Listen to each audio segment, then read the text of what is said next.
on the Cambridge Ball State Cardinals Sports Network from Learfield. Welcome to Fast Break, a Ball State athletics podcast dedicated to the Cardinals women's basketball team. Presented by Cambridge, here are your hosts, Dom Liacani and Sam Niger. What's going on, Cardinal fans? Welcome back inside another edition of Fast Break presented by Cambridge, a Ball State women's basketball podcast.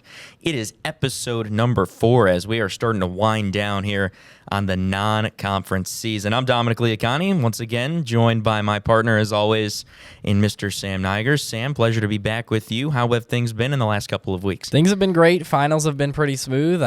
Both of us are students as well as broadcasters, so trying to juggle that, but a lot to break down since we've come back from Thanksgiving break. It's been an interesting stretch of a couple of weeks for Ball State women's basketball, to say the least. Yeah, no doubt it's been busy. Again, obviously, student-athletes working through finals right now, but then we'll break down the last 3 games that Ball State has played up to this point in the pod, and then we'll break down the finale of the non-con. It's kind of crazy that we're already in mid-December in the season, and the Cardinals have played some good basketball, some good opponents, and a non-conference schedule that I think has tested them up to the point where they are pretty well prepared for MAC play. I think so. And you look at this 6-4 record, and compared to what we saw last year from this Ball State team, you might be scratching your head a little bit, but you've got to look at the competition they've played. I mean, their 4 losses are against 2 ranked teams and 2 of the best mid-major programs in the country who are probably going to be dancing in March. And that's still very much within the picture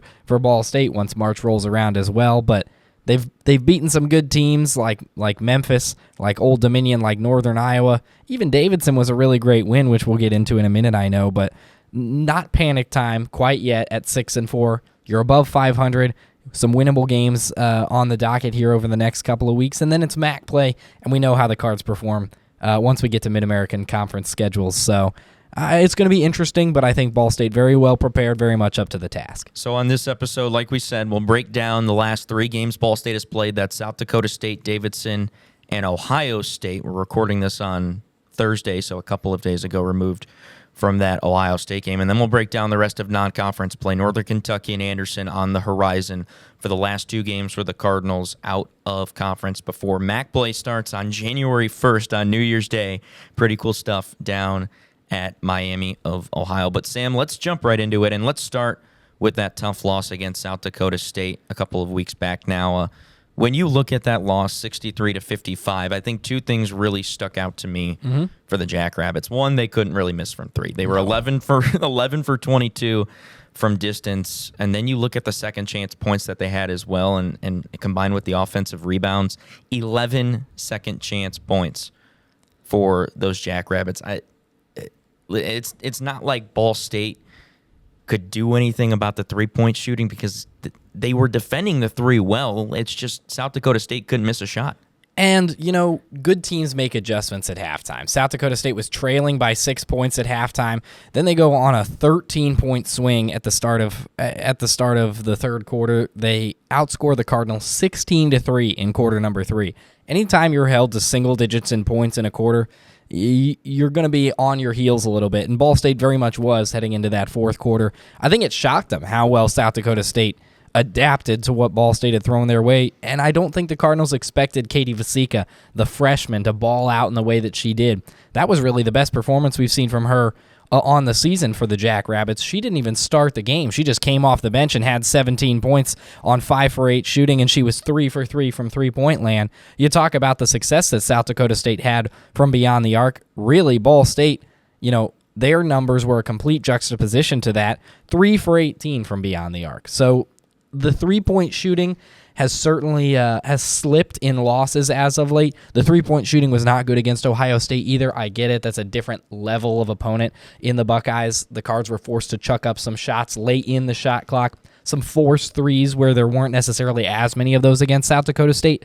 But it does seem that this Ball State team kind of rides or dies with the 3-point more than people are willing to let on, which I think is a little bit scary. We do have some good 3-point shooters, but with Maddie Bischoff going down against Ohio State, now the team is kind of going to ride or die a little bit with the 3-point shooting of Lachelle Austin. I think she's up to the task, but maybe moving the ball into the post a little bit more, working the ball into the paint is going to give the Cards some more success. That way they're not riding and dying by the three. Well, speaking of working the ball down low, the big bright spot from that South Dakota State game, 19 points from Marie Kiefer and 8 for 12 from the field, hit a 3, 8 rebounds.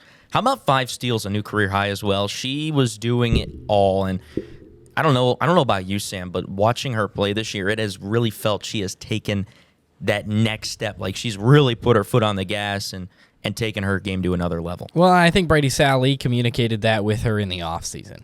She had always been a player who was sound on defense, known for her blocking ability. Obviously, she's now the new leading blocks getter in Ball State women's basketball history, but her physicality was not there on the offensive side of the ball. She had a bag of moves that she could go to in the post, but as soon as things got physical is when she seemed to shut down in years past. This year, she's adapted to more of that leadership role. She's recognized that she's got to be strong, she's got to be physical, not only on the glass, not only blocking on defense, but on the offensive side as well. And we really saw that translate against South Dakota State. 19 points is absolutely nothing to scoff at. She was the leading scorer for both teams of the game. So I think that is just a testament to how she's changed her game over the offseason. And that's good news for Ball State with Alex Richard currently being out. You've got to have physicality in the post, and Marie Kiefer now gives you that where she couldn't in years past. So Marie has had a heck of a year so far for Ball State, and again, has really, really shifted it into another gear for her senior year. Let's shift to the Davidson game now because Field Trip Day, second most patrons in attendance for a Ball State women's basketball game in program history. How about 5,049 people there, and obviously that has to do with over the 4,000 kids, but I mean, still, when you are able to up the attendance year by year, and by the way, Ball State now 8-0 in field trip day games, which is pretty cool, but it was just an electric. Worthen Arena was an electric factory. There is no other way to put it. It was a heck of an environment. It's one of the most fun environments I've ever got to call any kind of sporting event ever. Yeah. But an 80-61 final, Ball State beats Davidson, and when you look at what the Cardinals were able to do in the second and third quarters, 23 and 24 points each. And then another thing I liked was the ball distribution from Ball State. 20 points from Allie, 18 from Lachelle, 14 from Addie, 10 from Marie. The way they were able to move the ball and work in a 4-guard system without Elise stuck in the starting lineup, having to deal with that concussion. Yeah. And obviously we have her back. But still, what the Cardinals were able to do to a formidable foe and a good major team mid-major team in Davidson. Don't get it twisted, folks. Davidson is picked to finish atop of the A-10 this year, and they will have a good year. But for the Cardinals to do what they did against the Wildcats without 2 starters, running a 4-guard system, adjusting the way they did, playing fast and quick in transition, that's something to smile about and feel very good about. It was Cardinal basketball in its finest, Dom. There was hype around that game. There was a lot of repercussions as a result of that performance that got the program a lot of traction like we've seen in years past. 4,000 kids screaming for 2 hours, that's going to garner some eyes and some ears, don't get me wrong. And for the team to ball out in the way they did in that environment is a testament to the brand that Ball State is building. It's a testament to what Brady Sally and his players have bought into, taking on a high major, mid-major team in Davidson and really putting the hammer down, especially in the second half. I talked about the adjustments that South Dakota State was able to make at the locker room. How about Ball State scoring 24 points in the third quarter after only scoring 3 in the third quarter in the previous game? Brady Sally knows how to make adjustments. He proved that his team can win with 2 starters out, which is good because that's how things are going to look for the foreseeable future. But just the way that the ball was spread between these guards, still getting the ball into the post with Kiefer, 4 players in double figures. I mean, that's huge. If you get 4 players in double figures, you're setting yourself up for success, and there was still some great bench production. I really didn't have a ton of notes from this game other than the fact that Ball State balled out. They aren't going to have to play a whole lot of 4-guard system games from here on out, but just the way that they were able to switch their system and still execute it relatively flawlessly, more than impressive. Other things that kind of stuck out to me, obviously, we know Ball State has been forcing turnovers all year, already over 150 turnovers forced in just 10 games here this season. But when you look at the 17 they forced against Davidson, especially in that 4-guard system and then turning it into 24 points off of those turnovers, that's a good sign as well. And again, Sam, I know you mentioned that the Cardinals aren't going to have to worry too much anymore about running these 4-guard systems, but that's a healthy sign just in case, hey, if they do ever have to make that kind of adjustment, let's say the 3-guard, 2-big system isn't working in MAC play, hey, we know we've got a system we can go to now that's proven to work, that we've been able to ball out on, and now you have it to fall back on. And again, I know that's something that's not really on the minds of anyone right now, right? But when you look at what the Cardinals were able to do with the personnel that they brought out against the Wildcats, you walk away from that game feeling very, very good.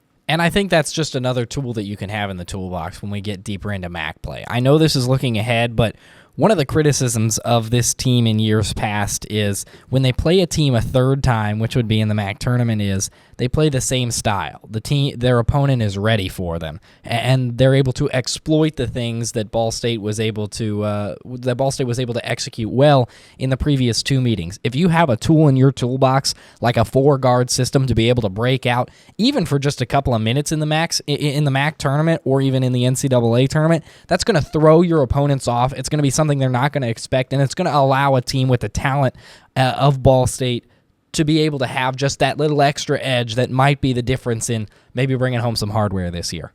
So I want to jump to the Ohio State game now from a couple of days ago. And Sam, I know you got to travel with the team, but an 80-48 final, Ohio State defeats Ball State. I want to start by just getting your perspective on this matchup because, listen, we knew that when Ball State walked into Columbus, it was going to be a challenge. The number 11 ranked team in the entire country. A good basketball team. Rankings-wise, the best team that Ball State will play on its non-conference schedule all season long. But from your perspective, calling that game, what did you see from Ball State? From Ball State, I saw a team that, I'm just going to be flat out honest. They were outmatched by that Ohio State team, Dom. This is an Ohio State team that, yes, is ranked 11th in the country. I think that's a result of their non-conference schedule. I think this is an Ohio State team that is a legitimate national championship contender. I think they could be an Elite Eight, a Final Four team. The only reason they're not even in the top 10 of the AP is because they haven't played a power conference team in their non-conference schedule. They will a little later in the year, but Ball State was, up to that point, the toughest team that Ohio State had played. They beat Ohio by over 60. They beat Bowling Green by over 40. This is a dang good Ohio State team, especially on their home court. What I did see from Ball State is that they were able to settle into their offense with a little more ease than perhaps I thought. And what I mean by that is this is an Ohio State team that we knew was going to press. They were going to press from the opening whistle, and they were able to execute it really well. They forced 27 turnovers against Ball State. The ball handling was not great for the Cardinals. They'll be the first to tell you that. However, a majority of those turnovers actually came down on the blocks. Errant passes, just miscommunication. The moment got a little too big in the Schottenstein Center, and I don't think you can fault Ball State for that going up against a team as good as Ohio State. That being said, the way in which they were able to break this press, to be able to handle that pressure until they got into the settled offense, I thought that was a real bright spot for the Cardinals. And although, you only had one player in double figures compared to 4 players in double figures from the game previous, the fact that it was MJ off the bench with 10 points, that was huge for her. And Elise Stuck got to have a pretty solid game in her own right against a former rival. She's a Michigan transfer. She does not like Ohio State. I asked her about it pregame. She's like, this is my 13th time in 5 years playing against Ohio State. She does not like that team. It was good to see her score more points against the Buckeyes in one game than she did in 3 games against them last year. It's little things that have you scratching your head, like the errant passes, things you don't necessarily see from Ball State a lot. But that just kind of comes with the moment. And when you're playing a team as good as Ohio State, they're going to frustrate you. Ball State was frustrated, but I think they're going to be able to take a lot of the adversity they faced and turn that into some positives here over the next couple of weeks. Well, one of the biggest storylines, and I want to touch on it at least a little bit before we move on, is I mean, yeah, you have to look at 37 seconds into the ball game, and unfortunately, you see Maddie Bischoff go down, which coming right off of that concussion from preseason, missing the first 3 games of the year she did. So unfortunate, and we don't have an update on that for you right now. Yeah. We believe it's wrist related right now, or hand related, but we don't know. We don't want to speculate. We don't want to give out any false information, but that certainly didn't help, especially the shooting from beyond the arc. I mean, you mentioned the Cardinals struggling. 4 for 21. Yeah, 4 for 21. 4 for 21, and then obviously we mentioned the struggles against South Dakota State too. And it doesn't help when you don't have your best 3-point shooter. I mean, Maddie Bischoff, statistically the best 3-point shooter, arguably not just on the Cardinals, but in the Mid-American Conference. I mean, she's a sniper from deep, and when you lose that so early in the game, I think that maybe too kind of deflated the morale a little bit very early. It did, and when you see one of your leaders, one of your bona fide stars, a player who's been here for 4 years, go down 37 seconds into a game that did have a lot of hype around it, everybody on that team would be lying to you if they said they weren't nervous. I mean, when you play the best, you get nervous, and to see one of your leaders go down so early, that probably heightened the nerves, that probably heightened the adrenaline a little more than the team was expecting. You're supposed to settle into the first couple minutes of the game. Not only did Ohio State come out ready to play, jump out to a 10-2 lead,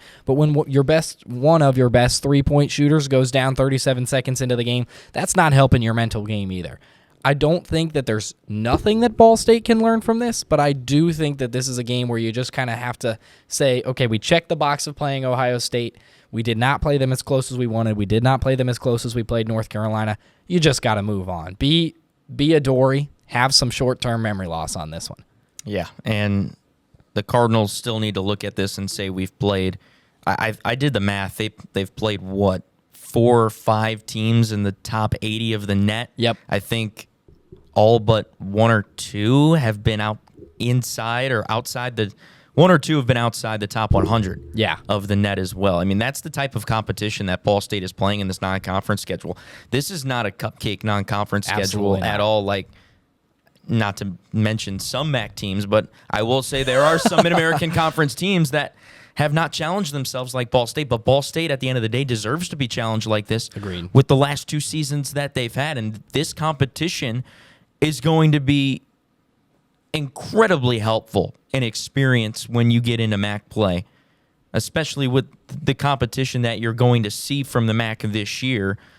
When the Cardinals get into MAC play, they can use these Power 4 games that they played and said, we played stiffer competition. We're ready for this. We're up to the challenge. Yeah, I completely agree. And when you are playing, even though you lost by 32 points, the fact that you were able to score 48 points on a really sound defense, that you were able to get some defensive stops against some All-Americans, even when you're playing against really good individual players in the Mid-American Conference, I think of Achella Watson from Buffalo. If you have the mentality of, hey, I had 2 steals against, future All-American Cody McMahon, future WNBA superstar Cody McMahon of Ohio State, I can shut down Chella Watson as well. And that's not something that a lot of MAC teams are going to be able to say. The fact that Ball State is going to be able to say that gives them a big advantage once MAC play rolls around. All right, well, that'll do it for this first segment at least. When we come back here on Fast Break, we had a really nice conversation with Lachelle Austin, the transfer from Eastern Michigan and senior out of Redford, Michigan. Don't go anywhere. A fun conversation between myself, Sam, and Lachelle when we come back. This is Fast Break presented by GameBridge. Sometimes it's not the moment. It's the moment before the moment. The moment you make a choice. The moment you take control. The moment only you can own. GameBridge lets you invest on your terms. So you're not only in charge of this moment, but all the moments to come. Start investing now at GameBridge.io. Cardinal fans, welcome back inside episode number 4 of Fast Break, a Ball State women's basketball podcast. Dominic Liacani, Sam Niger, and now we're pleased to be joined by one of the newest Cardinals on this Ball State women's basketball squad this year, Lachelle Austin. Lachelle, we were talking a little bit before this recording. It's your first ever podcast, so what's going on? How you feeling?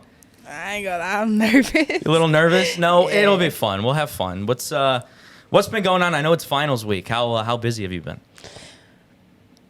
I haven't been that busy. Like, I only had 2 finals yesterday, and then I took 2 on Sunday. So I had a pretty chilled week.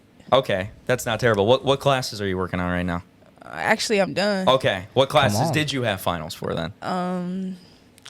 2 of my sports classes, 470, 345, and then I had a final for business. Okay, not bad. So you're all done. So now it's just strictly basketball for the rest of the break. That's good. Yeah, that's good. not bad at all. So, first of all, we want to apologize because when we had our first episode of the podcast, we brought up all the transfers, but we didn't bring you up. We weren't familiar with your game. Coming from Eastern Michigan, that's a program that we saw a lot of in the MAC, but one that didn't necessarily jump off the page at us. So we want to apologize for not bringing you up for the first episode, but I'm curious as to, what are the major differences you've seen between the program at Eastern Michigan to now being at Ball State? I would say the work ethic and then the consistency, like with the coaches along with the players. Like every day we work hard. At Eastern, I feel like it was a hit and miss. Like we'll have days when we work hard and then we have others where we just lacked.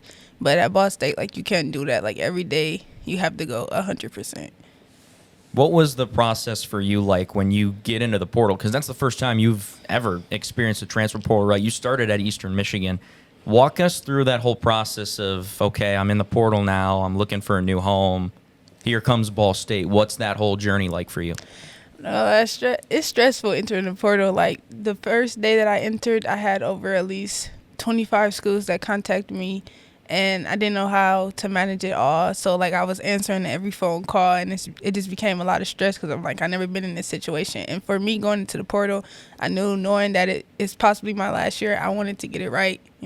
At Eastern, I feel like I grew as a player and I grew mentally. Like that was a learning experience for me. But when I was in the portal and Audrey, she emailed me, I'm like, this can't be right. Like Ball State is hitting me up. Like I didn't picture that to happen. And then when it happened, I answered, came on a visit. Of course, I knew the girls because I played against them, but I wanted to see like how we would mesh together, and it was awesome. So I knew this is where I had to be. So you talk about coming to your visit at Ball State, but how many schools did you visit? How many schools were you in contact with when you finally narrowed it down to the Cardinals? My list was long. I went to Winthrop, Arkansas State, here. I think there's like 2 or 3 more that I can't remember off the top of my head. IU-Indy, I went there. Okay. Yeah, but it was a lot of schools, and I knew I wasn't taking a lot of visits. So after the first 2, I'm like, because all you do is eat. Like on the visits, you just eat, and they just take up all your time. So I'm like, I need to narrow the list down. But there was a lot of schools. So you said that on your visit here, you could just tell that you meshed with this group. What was that like coming in? Because this is competition that you've played in the MAC for 3 years. Was there any nerves of like, am I going to fit in? And then when you get here, what was that chemistry building like with the new squad? I mean, of course, going into any new school, especially if you coming out of high school, you want to know if you come together with everybody. So that was one of the biggest worries. But in the summer, like me and AB are in the same position group, so we worked out a lot, and like we're competitive, so it'll be funny. Like we'll be telling jokes and all that. So I knew after that moment that I was welcomed in. Like we, in our hoop runs, like it was just all competitive. It's like we were just staying together, So going into it after that, I'm like, yeah, there's nothing to really worry about but to get better, because they accepted me, I accepted them, and we just moved on. So to be around a player like Allie Becky all the time, how has she made you better as a player? Man, like Allie be on me when I don't take shots, so I gotta get used to that. So like if we're in a game or something, if I don't take the shot, like she say something to me, I know I gotta take the next one. I'm not used to someone being like on the same page as me. Like I'm used to just being alone. Like at Eastern, I was the point guard, so I was kind of in that role to keep everybody together. But playing with AB is great. I mean, I can't complain about it. How has that mentality shifted then from being the distributor to more of the shot taker? I mean, I'm still both. Like, It doesn't take away at all. Like, if I get the rebound or I'm closer to the outlet, like, Brady lets me go. Like, I'm not just out there to just take shots, but knowing that I have people around me that can make shots also, like, it's a great feeling. Like, I'm a pass first type of person, but I'm gonna give you what you give me. So, like, if I got a layup, I'm going for the layup. But my first thing is to see the pass. Like, for example, like if Maddie or Allie on a wing or something, I'm giving them the ball. They go shoot that thing. So just being able to do both now is great. Talking about this team right now through the first 10 games, 6-4, where do you guys see yourself right now, especially now through most of the heart of this non-conference? What's the mentality right now in the locker room? I mean, we have a tough non-conference schedule, and we just been preaching about staying together. Like our last game we played Ohio State, Brady talked about keeping a rope, which means just staying all together and not letting adversity hit us. Like, of course, it's going to hit us. Like, we playing great teams. We playing good teams. Like, we're a good team. And it's just getting to be able to learn from our losses. Every game is a learning experience. And for us to just stay together and still be in the gym getting better, it's preparing us for something bigger. How well do you feel the team has stuck to that standard of staying together? You have faced a lot of adversity, but have you felt like the team's adapted to it well? Yeah, of course. I mean, we go and practice the next day, and, like, we're fine. Like, we're ready for the next game. I mean, we go into film, we learn from it, we take it into practice. I mean, our last game, we learned. No, before our last game, when we lost, we took everything from film, took it into practice. It paid off when we played against Davidson. So every game is just a learning experience for us because we've never been in a position when we're playing ranked teams like this. So for us to just be able to just stick together and learn together, we're fine.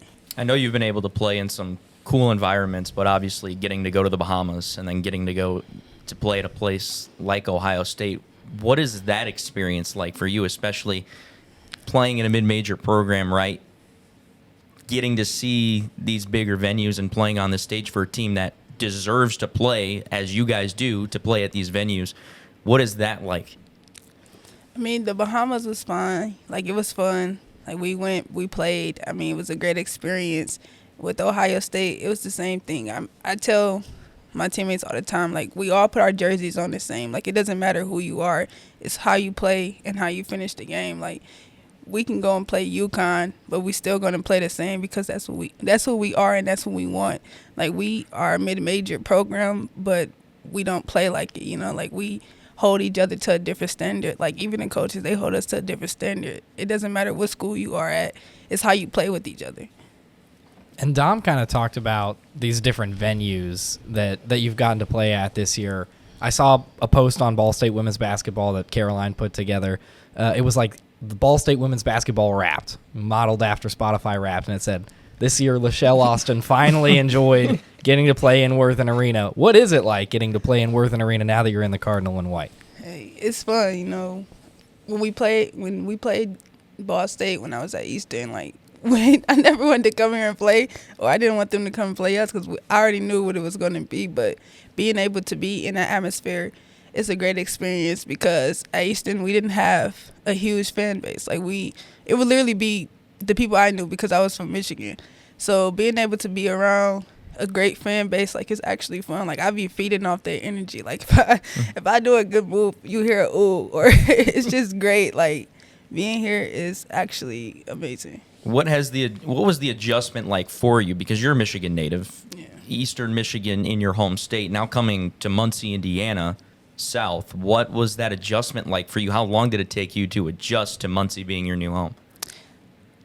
Not long at all. Like, I think it probably took the first week of me being here in June. I mean, I like to drive, so if I want to go home, like, I'm gonna just drive that 3 hours. Okay. Like, it's no problem for me. And also, like, my family are great supporters, so I can call them, they can call me. Like, I still feel close to home. And then also the coaches and also the players, like, they still make me feel like I'm near home.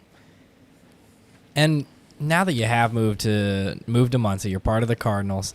That non-conference schedule's starting to wrap up in a couple of weeks here. Have you guys looked ahead? I know you don't like to look ahead, but have you thought about conference play yet, getting to play in Cardinal and White? And what's the mentality towards conference play once we make that switch? I'm gonna be honest, me personally, no. I haven't thought about it. You know, I'm just taking game by game. Like, you don't want to psych yourself out, get into that. And getting into your head a lot. Like, I feel like as long as we keep doing what we're doing, once we get to conference play, like, we're going to be fine because of who we are, of how we want to train and how we go into each game. Like, we're just taking it game by game, but each non-conference game is preparing us for conference play. So once we get into conference play, we go be like, hey, we saw this adversity already. Like, it's not going to be new to us. Like, we're just going through phases where we're learning new things. So when it comes to us again, we're prepared. So obviously no secret that the team is dealing with a couple of injuries here and there right now. Talking with Brady a couple of pre-games ago during his interviews, he said, you know, it's just about the adjustments, the next man up mentality. But specifically during that Davidson game, I want to ask because running that four-guard system without Elise, he said that you guys really had prepared those last couple of days in practice before the game and running that system. What was that adjustment like, and how did you kind of see your role shift, if it did at all, during those practices? I mean, when we first had our first practice, we all looked at each other and we were like, whoa.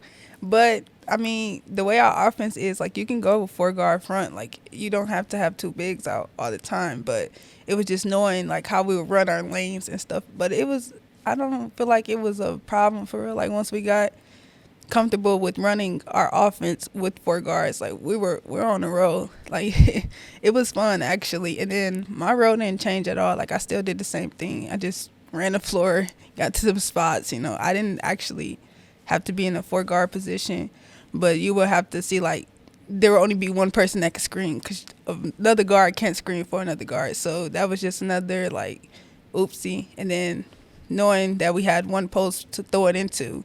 But other than that, it was fine. How do you guys make sure the mentality stays positive, especially with the injuries that you've dealt with? Is it still just, like you said, that next man up kind of mentality of, like, you don't try and think about it? How do you guys make sure that locker room stays connected, saying, hey, like, we can't think about this, we're trying to play our game right now? I don't think we're actually feeding into it. Like, of course, it's like, dang, like, someone else is down. Like, we can't catch a break in that way. But I do feel like everyone is ready for that next man mentality. Like, we all know what we have to do. Like, it doesn't matter who's playing as long as we're together, you know. At the end of the day, like, we're going to get them back. It's just we just hit with another adversity right now. So just staying together and learning from it, and also just staying with each other and staying in the gym. You know, we can't help people getting injured. Like, we can't see that coming. So us just being able to just stay locked in. Of course, we care for each other, and seeing someone go down actually hurts. Like, when Maddie got hurt our last game, I was like, what literally just happened? Like, I was just looking at her. I'm like, this can't be real. Like, she literally just came back, and we were just all just like, dang. Yeah, Lachelle, despite the injuries, you guys are 6-4. Great record against some really talented teams. What needs to improve over these next couple of games? I don't know how to answer that. That's a trick question.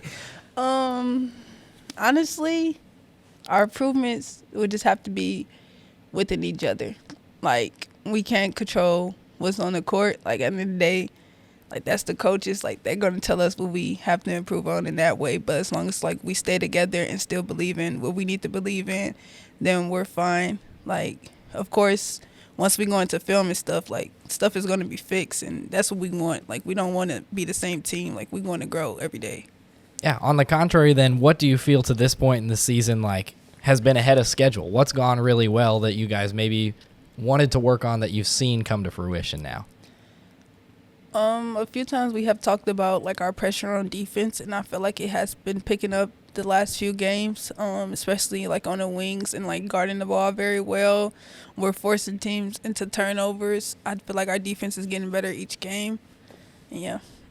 Before we let you go, I know you're used to the cold in Michigan, but we're sorry that Muncie has already brought you snow in December because we're not used to that. How have you bared the cold so far? I don't even go outside for real. Like, after practice, I'm back in the room. You know, I went out last night and got food, and I didn't even know it snowed. I looked out the window, and it was like snowing. But it's no different. Like, I feel like the weather here is better than in Michigan. You can get snow, rain, the sun can come out on the same day. Like, it's actually terrible in Michigan. Like, we get snow in early November, so being able to just see little pebbles of snow right now is cool, but it's freezing outside. Yeah, it's not pleasant. It's about 13 degrees. Yeah. Hey, listen, Lachelle, we appreciate you joining us. Thank you for coming on the pod. We appreciate it. Hopefully we can maybe do this one more time before the end of the season. Thanks for having me. That's been Lachelle Austin here on Fast Break. When we come back, we'll wrap up our show. Don't go anywhere. It's Fast Break presented by Gamebridge. Sometimes it's not the moment. It's the moment before the moment. The moment you make a choice. The moment you take control. The moment only you can own. Gamebridge lets you invest on your terms. So you're not only in charge of this moment, but all the moments to come. Start investing now at Gamebridge.io. Back inside Fast Break presented by Gamebridge, a Ball State women's basketball podcast. I'm Leah Connie, Sam Niger. After an awesome interview there with Lachelle Austin, we appreciate Lachelle coming up to our studios and taking some time to sit down with us. I think she did pretty well for her first ever podcast interview, Sam. I think so, Dom. She was a natural, but she's also just a fun person to talk to even outside of a podcast setting, so it doesn't surprise me. Yeah, Lachelle is a hilarious person, too. She's super funny, super cool, and once you get her talking about this team, I think she makes for a great interview. So thank you, Lachelle.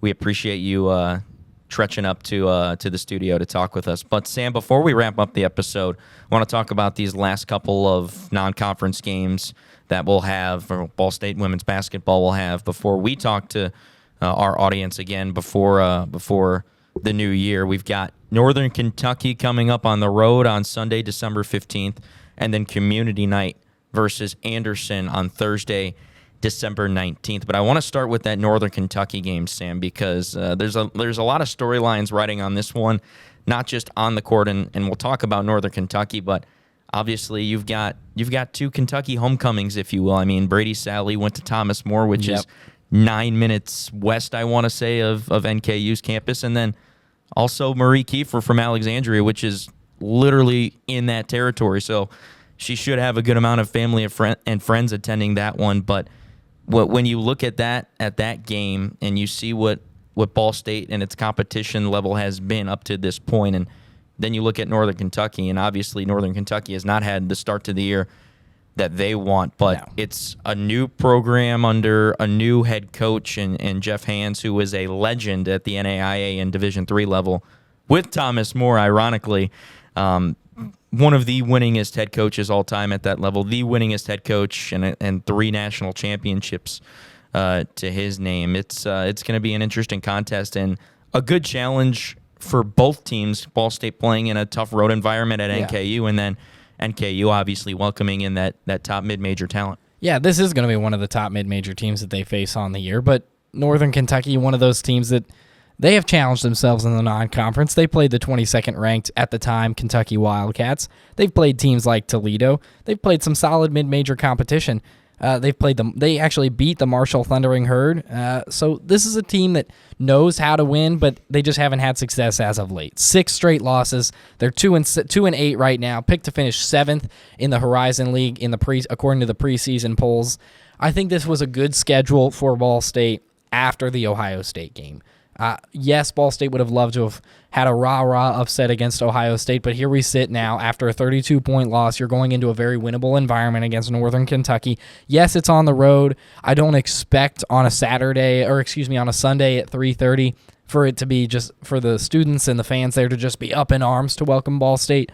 I think the Cards have a chance to go in there and take care of business, regain that confidence, and that is their last Division I test before the start of Mid-American Conference play, so really look for a strong performance out of the Cards against the Norse. Then you look at Community Night against Anderson on December 19th. $1 ticket, so fans, if you're in town and you want to see some of the best women's mid-major basketball players in the entire country, don't waste your time doing anything else. Get that $1 ticket. Bring the friends, bring the family, bring the siblings.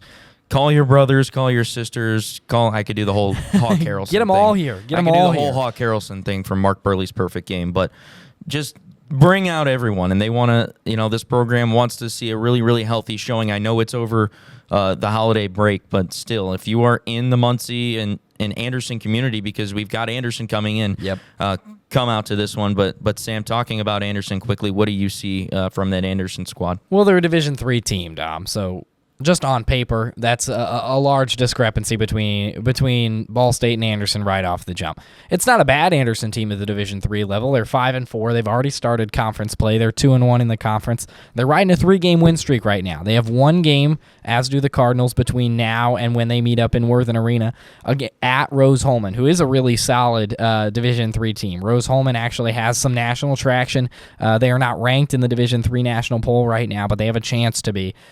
Depending on how Anderson's able to perform against Rose-Hulman on Saturday, that's December 14th, that could give them a little bit of an advantage. A little bit of oomph as they head into Worthen Arena.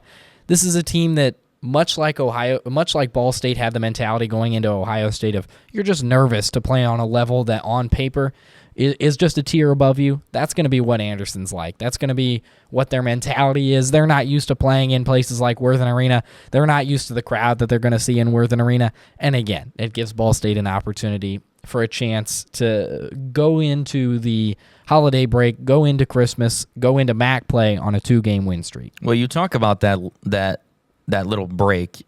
I'm trying to do the math on my fingers right now. Is that 13 days from the 19th to the 1st? Did I do my math right? It should be. I mean, there's about 2 you're looking at 2 weeks. You're looking at 2 weeks, and that's a good time for the Cardinals, I think, because you got to right now. It's about getting people healthy, and getting your starters back, and making sure that everyone is set and ready to go into MAC play. I think this was a good way to end out non-conference play, if you want my opinion, just to kind of let everyone settle a little bit and understand. And I've harped on it so much, but the level of competition that the Cardinals have played. But then also, you got to make sure that everyone is rocking and ready to go on January 1st because, I mean, you don't overlook anyone in the Mid-American Conference, but obviously Miami picked towards the bottom of the preseason poll, and that doesn't mean anything necessarily, but you don't want to look any opponent at all in conference play, and you want to make sure that this squad is healthy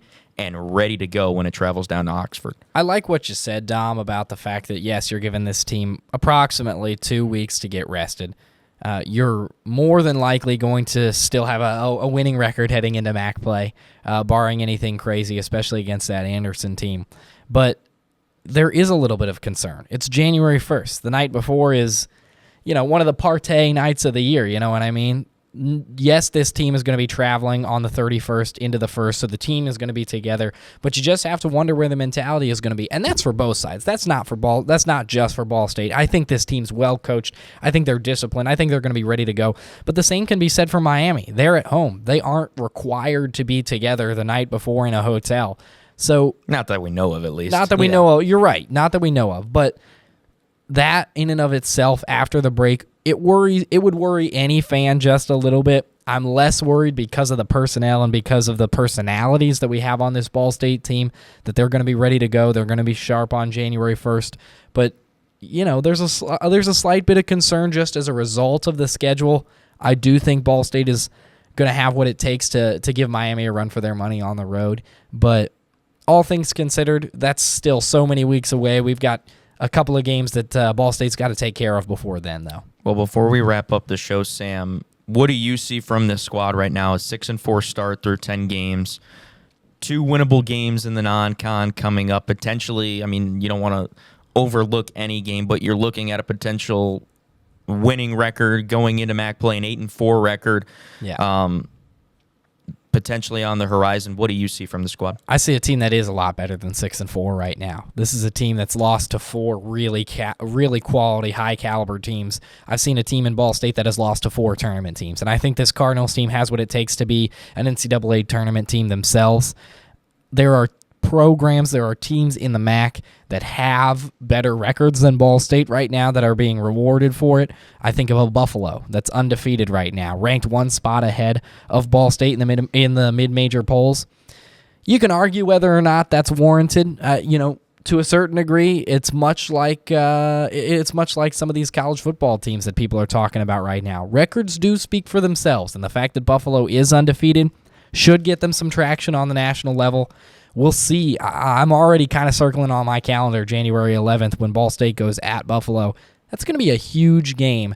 But I see a Ball State team at the moment that's a lot better than 6-4. Even if they win their next two, I think they're a lot better than 8-4. I see a team that is ready for Mid-American Conference play. Sam, great to have you on as always, and I think we're going to try and get an episode out for our audience before the year flips into 2025. Yeah. So hope you and your family have a good holiday and a good Christmas, and we will talk to you then, pal. Well, same to you, my friend. Enjoy the holidays. Enjoy your holidays as well to all of you listening at home. That's going to do it for episode number 4 here on Fast Break presented by Gamebridge. I've been Dominic Leacani with my partner, Sam Niger. We will say so long. We'll talk to you again, we believe, before the new year flips. But until then, have a safe and happy holiday. Thanks for tuning in. We'll catch you on the flip side. Thanks for listening to Fast Break, presented by Gamebridge. The preceding has been a presentation of Ball State Athletics in Learfield.